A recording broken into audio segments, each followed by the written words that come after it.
Hello, everyone. Welcome to 2D Board Gamers. My name is Dave, And I'm Dirk. and today we're going to do an IronHeart Hero review.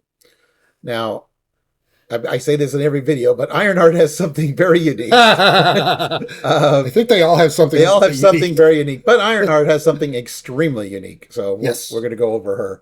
So we'll start with the alter ego. So the alter ego is Riri Williams. She's got recovery of 3. She has a hand size of 6, and she comes in with 10 hit points. She is a genius, which will be important for one of the cards later. But you begin the game with this card. Begin the game with this card. Set your other identities aside. So you have multiple identity cards with her, which I guess is the unique thing that Dave's talking about. Yeah. So you will start with this first one. And it has as an action, it has Child Prodigy. You can spend a mental resource to place a progress counter on Riri, limit once per round. Okay. And then on her hero side, we got Ironheart. She's a 1-2-3 champion version 1. Level up. Action. Remove 6 progress counters from Ironheart. Ready her and swap her with the version 2 Ironheart. Now, you'll notice that she's got 10 hit points and a hand size 4. So that's going to be very important as she levels up. And she's a 1-2-3, so pay attention to the stats. He has keywords champion and version 1. Yeah. And then this is the version 2 Riri side. So the version 2 Riri still has a recovery of 3, 6 hand size, 10 hit points, and it still has the same Child Prodigy action where, but instead of one resource, instead of mental, 2 resource. Yeah, you could do 1 mental or 2 resources of any type to place the progress counter. Right, and it's version 1. It was only the mental only. Yeah. Yeah, so they expanded a little bit. Okay, and then Ironheart version 2. Now she's a 2-2-3, so now her stat block adds up to 7. And then she's got she gains the aerial and keyword. She gains the aerial keyword. Yes, so she's still got champions, of course, in version 2. Action.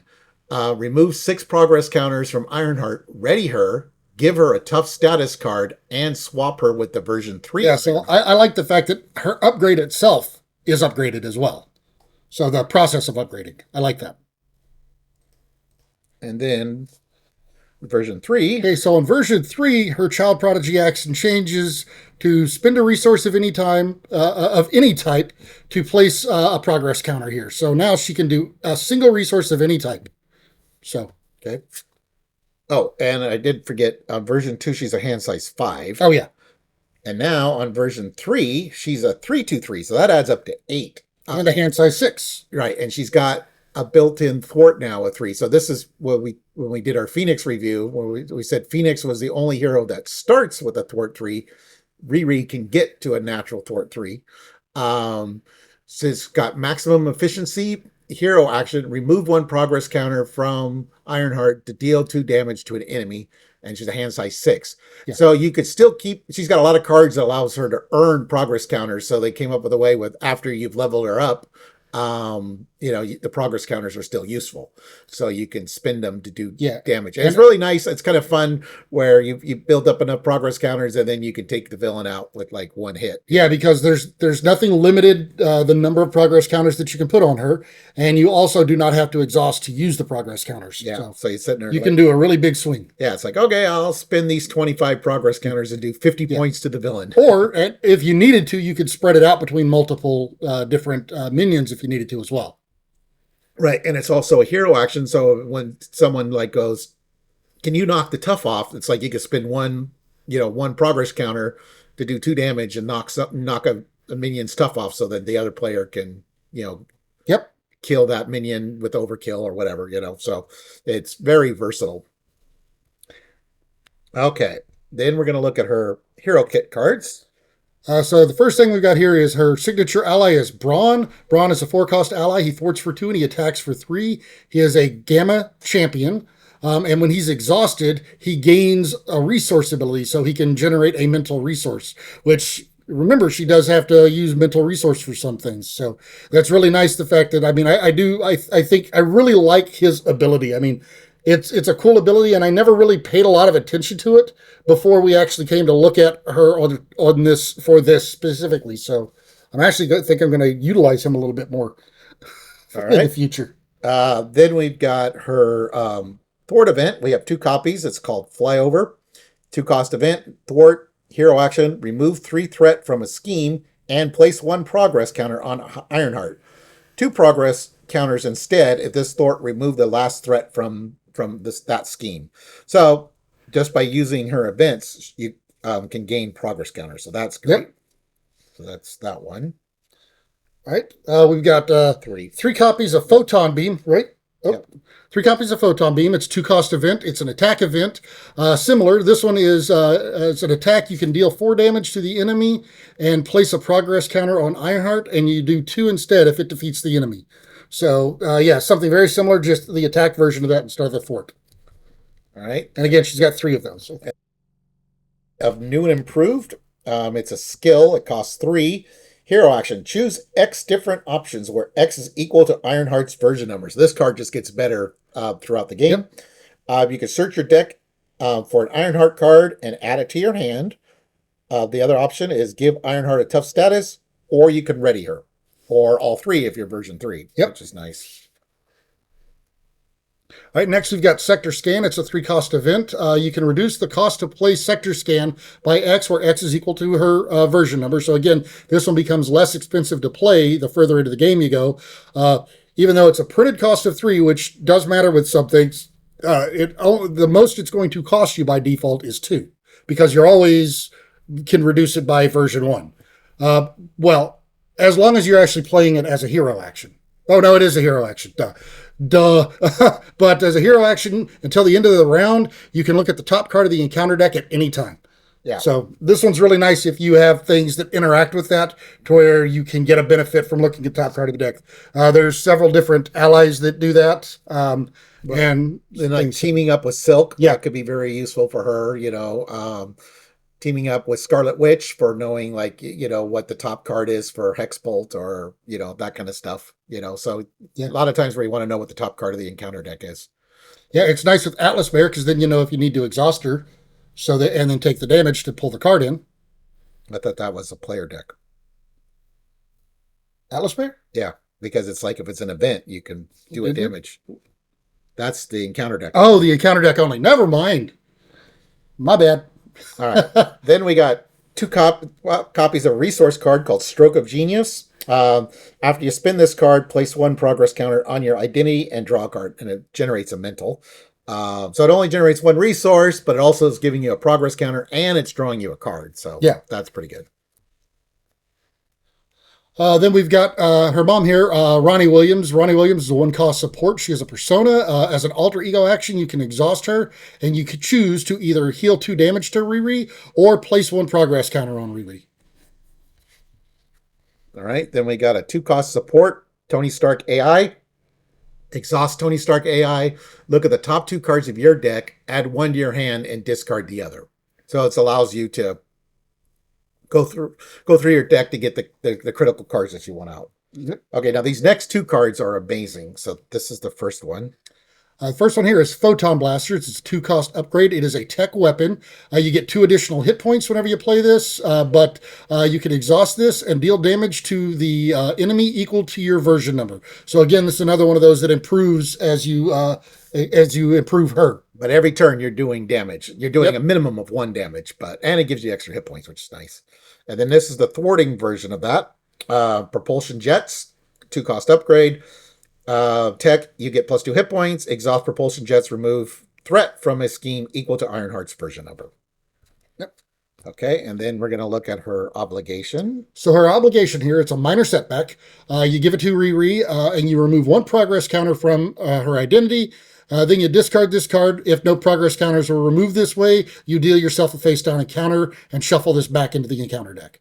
So yeah, if you don't remove it, or if you don't remove progress counter, then it gets shuffled back in, so it's going to come back sooner.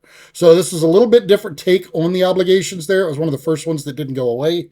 Besides Hulk's. Yeah, well, still one of the first ones. Yeah. But so it was a little bit different take on it. But yeah, the penalty on that could be really harsh if you were at the end of a deck, because then you knew it was probably coming back.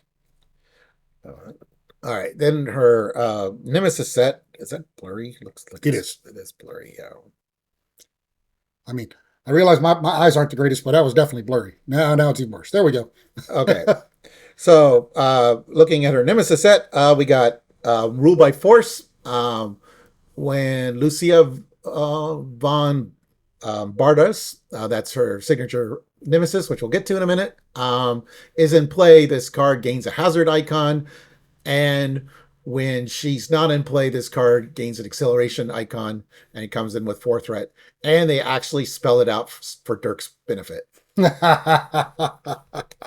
See, they knew their audience. All right, so here, speaking of, here's Lucia von Bardas.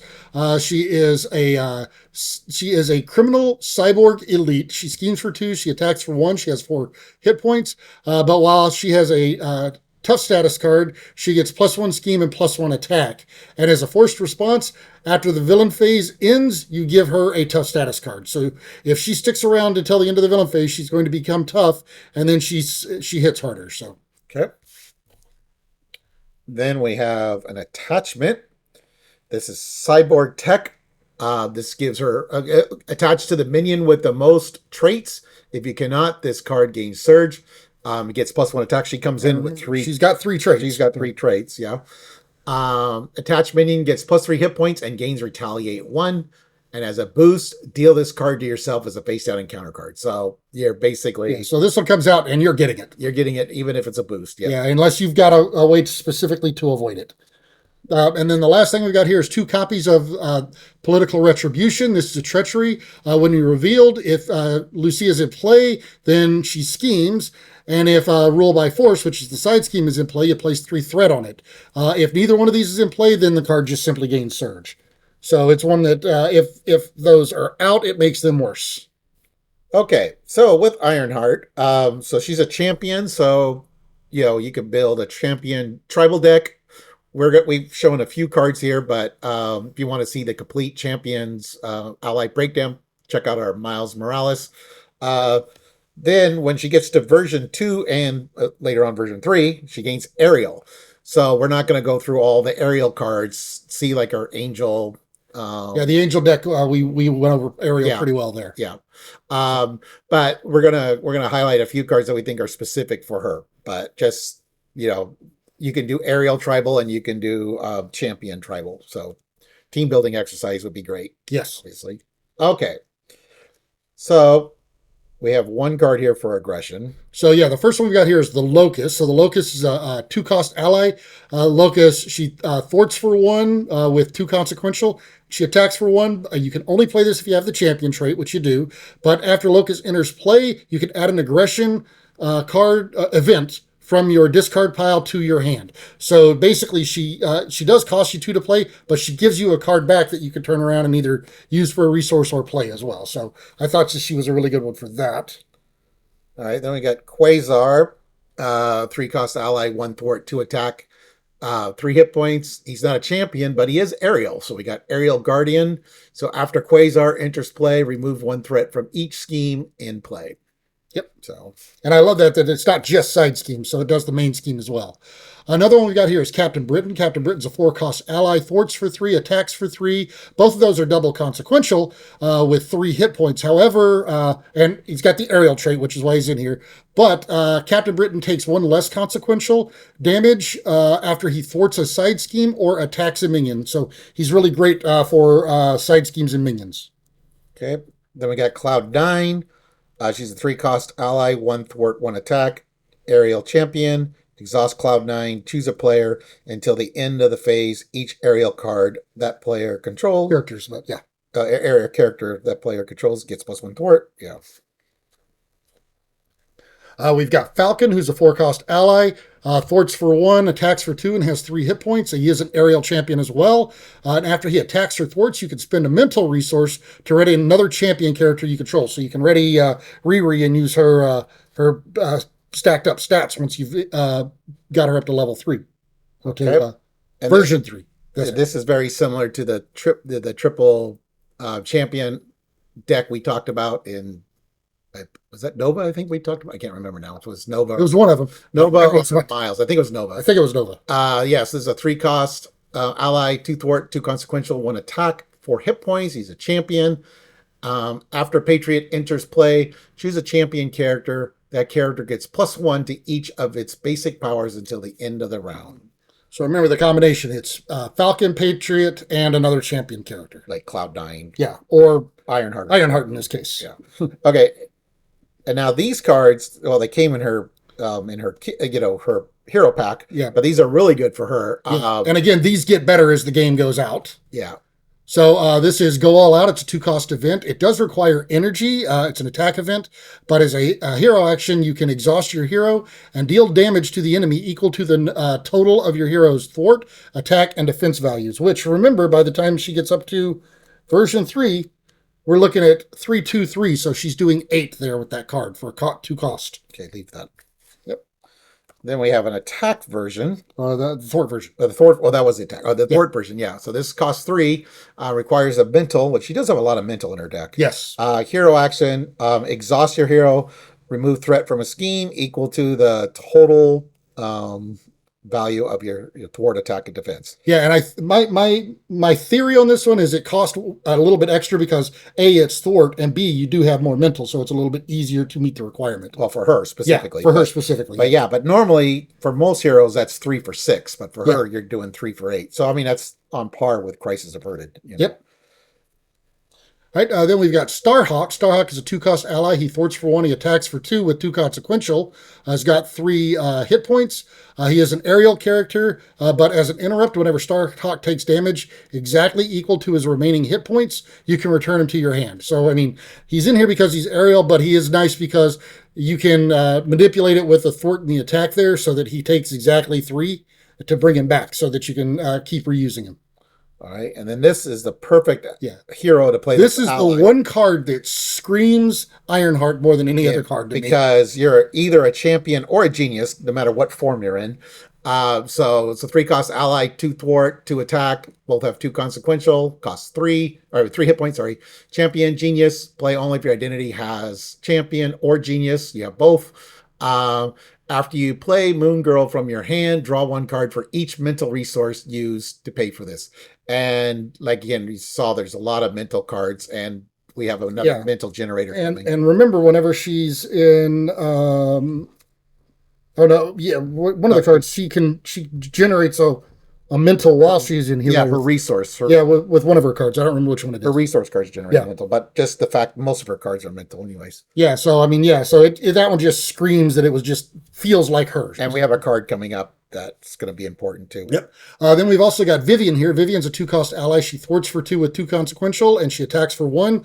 She has 2 hit points, but she is an aerial champion as well. After she enters play, you can choose an attachment, non-elite minion, or non-permanent side scheme, and until the end of the round, you can treat that card's printed text box as if it were blank, except for traits. So this is really nice to blank out something that's pesky, that's kind of in your way until the end of the turn, so you can deal with it. Okay. Or get around it. And then starting with version 2, she's aerial, printed on her character.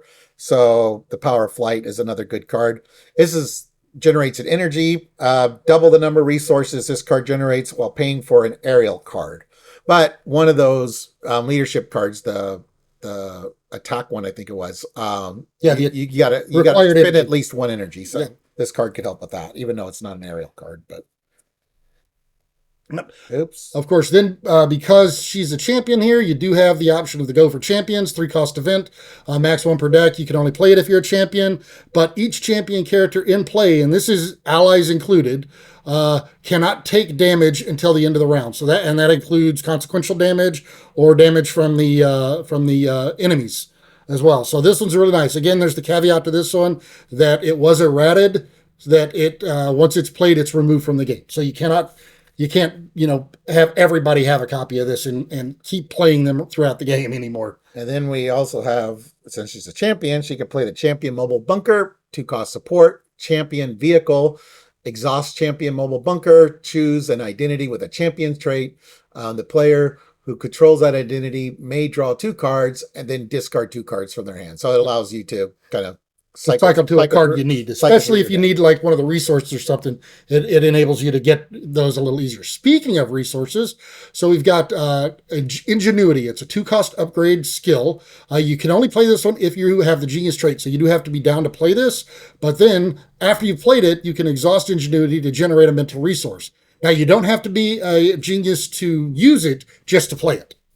So there's a good way to generate those mental resources that you need. All right. Then we got Soaring Acrobatics. It's a 2-cost upgrade. It's a skill. Play under any player's control, max 1 per player. When an aerial character you control uses a basic power, exhaust Soaring Acrobatics, that character gets +1 to that power for this use. Yeah, so this one, I mean, it's got limited use. It is a one-time use, but it's great to kind of get over that last little hump. And especially with her, if you have it to where you're doing something that, let's see. So you do have to use a basic power, but the great thing is this actually even works for defense as well. Okay. So you can do that to defend as well. So that's nice. All right, and then there's some upcoming cards from Falcon that will be useful for her. So let's switch to that. Okay. All right. So there's a few cards in the upcoming Falcon that I think would be useful for IronHeart. So this one is Flight Squadron. It's a 2-cost support. Play only if your identity has the aerial trait, which you do when you're version 2 at least. Max 1 team card per player. If each of your allies has the aerial trait, increase your ally limit by 1. And this card gains response after you play an aerial card. Exhaust this card, ready an ally you control. Now, Brawn unfortunately doesn't have aerial, and Patriot doesn't, but there's quite a few aerial champions like Cloud9. So this one is great if you're playing an aerial specific, but you're not required to play aerial. You just lose the extra ally slot. So, I mean, it is still a great card even if you're not playing a full aerial deck. Yeah, you just lose the increased limit, I guess. Yeah. Oh, and you lose this ability too. No, you don't lose the ability because it doesn't have the arrow. No, if each of your allies has the aerial trait, increase your ally limit, and it gains this. So so this card's useless if you don't play all aerial. Okay. I read it wrong. Cloud9 we already had. Adam Warlock's aerial, so if you're just trying to get an aerial, you can. So you want to read that? Well, so he's a 3-cost ally, thwarts for 1, attacks for 1. He's an aerial mystic. He's got 3 hit points, but as a response, after he attacks or thwarts, you can discard a card at random from your hand. And if its printed resources are strength, energy, well, depending on what the printed resource is, they get a different ability. So. Yeah, and it's a random card. Yeah, and if it is random. So a lot of people just wait till they only have 1 card left in their hand. Okay, Cloud9, we went over with the physical card, but she does +1 thwart. That's important for when we show the next card, which is, we'll show this card. We'll do this card. Arrow. Yeah, so she's a 3-cost ally, 1 thwart, 1 attack, 3 hit points, aerial, agent of Atlas. You can exhaust or choose a player until the end of the phase. Each aerial character that player controls gets +1 attack. So now you have a +1 thwart and you have a +1 attack. Yep. Which is nice.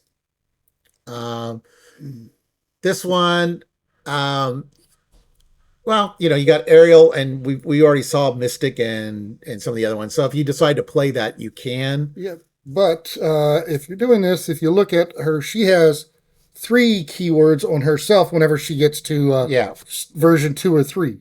Yeah, so she could be a good one. So let's go over this one. So this is an alliance card, so it costs 2 per player, but it is an alliance card. Other players can help you pay for it. But for each different, as a hero action, for each different trait on friendly characters in play. So this is for every player at the game. So the more players, actually, the stronger this one gets, although it does cost a little bit more.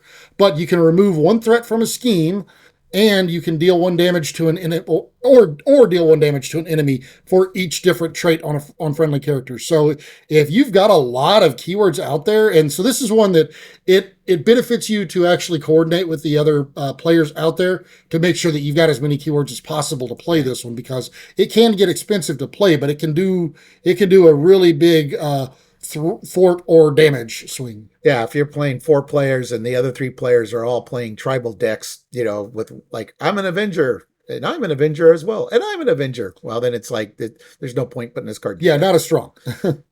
But if you're playing, like, say, You've got a Guardian team, an Avenger team, you've got a Champions team, and you've got an X-Men team. Oh, wow, the X-Men teams with Children of the Atom. Oh, that could be really good. Yeah. Yeah, we talked about that when we went over our Falcon article review, so we go into more detail on that. So this wingman here attached to an aerial ally, max 1 per ally. When another aerial ally would take any amount of damage, any amount of consequential damage, exhaust attached ally, prevent 1 of that damage. So this is nice if you're turning one of those characters into like a Voltron or something. Yes. So that's kind of nice, especially with the +1 thwart, +1 attack to beef up, the beef up their stats. Yep. We already went over her. This one, I don't know, not necessarily useful for this particular deck. Nah, I mean, not unless you're after a specific ally. But this one could be. So the Flight Squadron, so this one is, you play only if you have the aerial trait. This one we already did this we already won. Yeah, Yeah, we already did this one. We already did Cloud9 Atom. Okay, we already did all those. Okay, yeah. So anyway, so those I just thought of as we were going through this, like, some of the upcoming Falcon leadership cards would be useful. Yep. And we'll have to see, when the hero kit comes out, I'm sure there's more leadership cards. So, taking the deck from Falcon could work for IronHeart. And of course, there might be more birds, so there'll be more aerial. That's for the birds. All right.